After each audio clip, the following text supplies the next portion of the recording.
Ya, terima kasih, Pak Ruli. Saya mau memulainya dari sesuatu yang sederhana. Ya.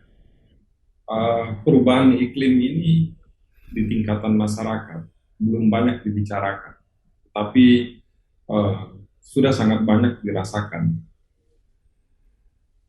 Ada gap yang jauh antara pembicaraan perubahan iklim di konferensi-konferensi internasional dengan uh, pembicaraan perubahan iklim di tingkatan tapak, di tingkatan masyarakat.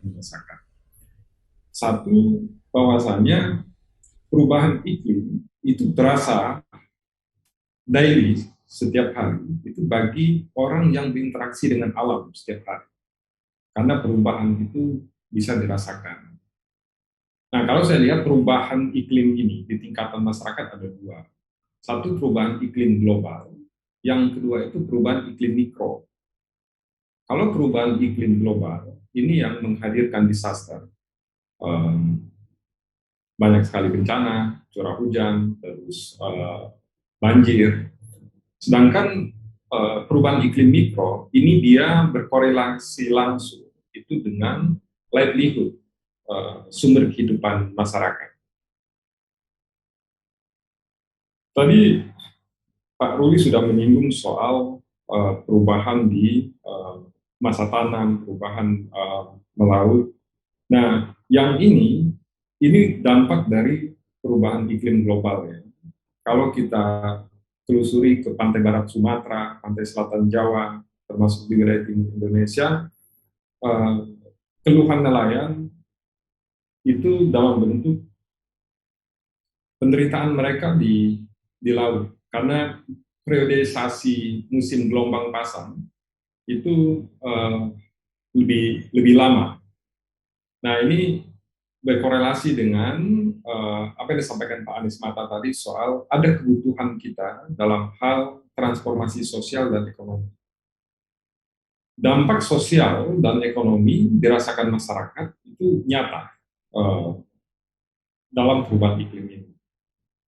Nah, selanjutnya yang harus diwaspadai juga oleh negara berkaitan dengan perubahan iklim ini adalah perubahan iklim ini akan menjadi ancaman keamanan non konvensional yang tidak bisa dihadapi dengan sistem keamanan konvensional, karena mengancam hajat hidup orang banyak, uh, hadirnya tidak terduga dalam bentuk apa, bisa dalam bentuk badai, banjir, longsor, dan menyasar logistik. Kalau ancaman konvensional keamanan, logistik itu bagian utama yang diselamatkan, tetapi menghadapi bencana yang diakibatkan oleh lingkungan atau perubahan iklim, logistik ini yang sudah dihancurkan duluan. Ini berkaitan dengan livelihood, pertanian, pangan, dan seterusnya.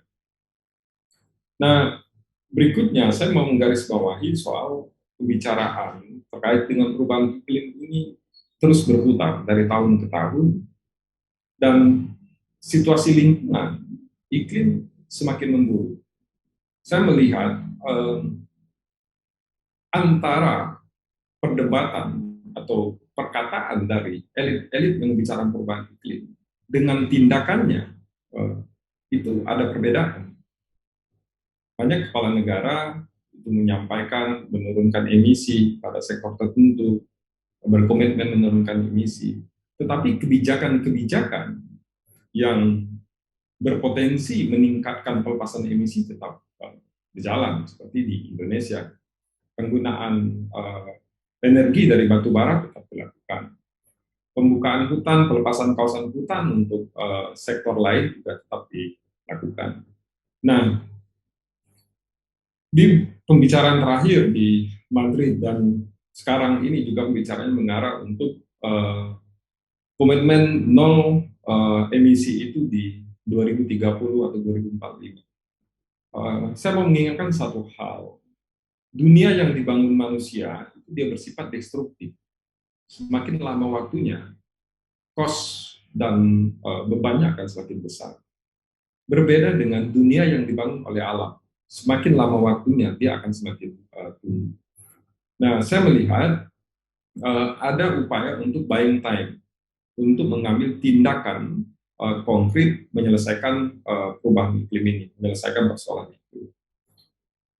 Di masa pandemi ini, satu sisi kita semua berduka dan menderita ya menghadapi krisisnya, tapi satu sisi juga kita bisa melihat langit Jakarta itu biru, malam kita bisa melihat bintang.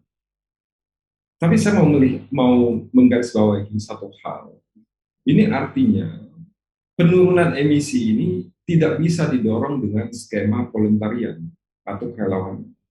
Penurunan emisi ini harus dilakukan dengan komitmen yang mandatori. Artinya ada regulasi yang berkonsekuensi hukum kepada pihak pelepas emisi.